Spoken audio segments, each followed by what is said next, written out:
चितळे बंधू.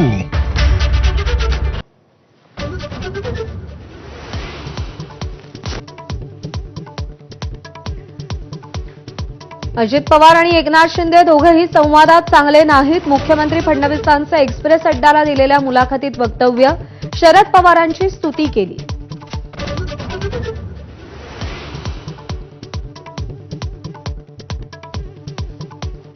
लाडकी बहीणसाठी राज्य सरकारनं पुन्हा आदिवासी विभागाचा 335 कोटींचा निधी वळवला. तिसऱ्यांदा निधी वळवल्यानं नाराजी.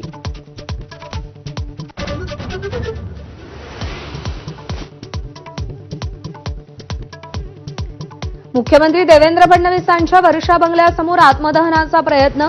सोलापूरच्या व्यक्तीचा अंगावर पेट्रोल ओतून पेटवून घेण्याचा प्रयत्न. पोलिसांनी वेळीच रोखल्यानं अनर्थ टळला. नवऱ्यानं बायकोला कानाखाली मारणं म्हणजे छळ नाही. हगवणेंच्या वकिलांचा कोर्टात अजब युक्तिवाद. वैष्णवीच्या चारित्र्य हननाचा प्रयत्न. वैष्णवीचा पती, सासू आणि नणंदेला 1 दिवसाची कोठडी तर सासरा आणि दिराला 3 दिवसांची कोठडी.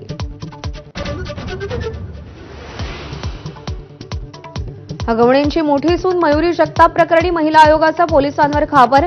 छळाच्या तक्रारीवर 60 दिवसांमध्ये आरोपपत्र दाखल झालं नसल्याची माहिती. चौकशी करण्याची गृह विभागाकडे मागणी.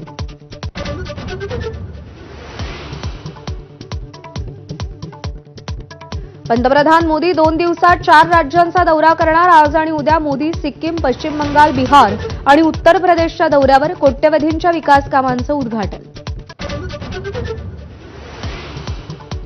ऑपरेशन सिंदूर नंतर केंद्रीय गृहमंत्री अमित शहा पहिल्यांदाच जम्मू काश्मीर दौऱ्यावर. 2 दिवसांच्या दौऱ्यात पूंछमधील रहिवाशांची विचारपूस तर बीएसएफच्या जवानांसोबत चर्चा करणार. पाकिस्तानचे पंतप्रधान शहबाज शरीफ यांची भारतासोबत पुन्हा चर्चेची मागणी. काश्मीर आणि दहशतवादाविरोधात चर्चा करण्यासाठी तयार असल्याचं शरीफ यांचं वक्तव्य. छत्रपती संभाजीनगरमध्ये भरधाव कारनं दुचाकीला उडवलं. कार चालवणाऱ्या 14 वर्षांच्या मुलाच्या वडिलांविरोधात गुन्हा. कारही पोलिसांच्या ताब्यात. राज्यात पाऊसबळींची संख्या 39 वर. राज्य आपत्ती व्यवस्थापन विभागाकडून माहिती सादर. पुढच्या 48 तासात मराठवाड्यात मुसळधार पावसाची शक्यता. खरीप पिकांसाठी किमान आधारभूत किंमत जाहीर. केंद्र सरकारचा शेतकऱ्यांना मोठा दिलासा. 2,07,000 कोटी रुपयांची तरतूद.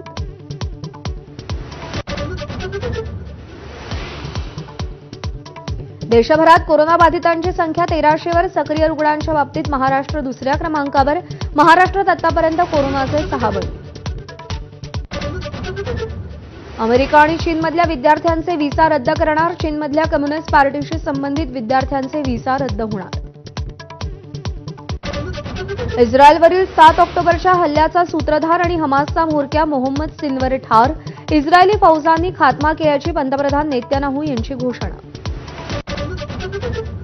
आयपीएलमध्ये आजपासून प्लेऑफचा धमाका. क्वालिफायर 1च्या लढतीत पंजाब किंग्स आणि रॉयल चॅलेंजर्स बंगळुरू आमने सामने. बाजी मारणारा संघ थेट अंतिम फेरी गाठणार.